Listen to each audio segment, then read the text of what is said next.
This is a pair of bead keepers, really helpful, model 20406. And it's basically just going to act as a set of third hands when we're doing this. So you push your foot down, it'll give you some space and gap. Put that right on the rim right there. This other one I like to set here so it's easy for me to access. All I'm going to do is I'm going to start walking around the tire. Take your bar, pry your wheel back, your tire back, get your second wedge.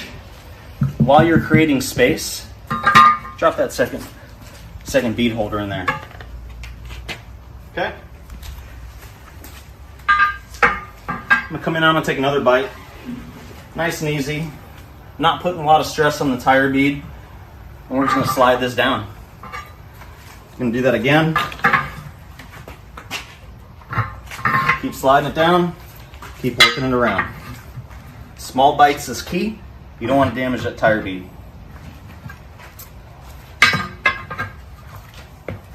It's getting a little stiffer now. So you might need to pry down on the bar so you have enough room in between the tire and the rim flange in order to slide that over. Looks like we got about one bite left, so I'm just going to get my bar in there and finish this off. Okay? Take the flat end of your tire bar, stick it right under there, lift it up.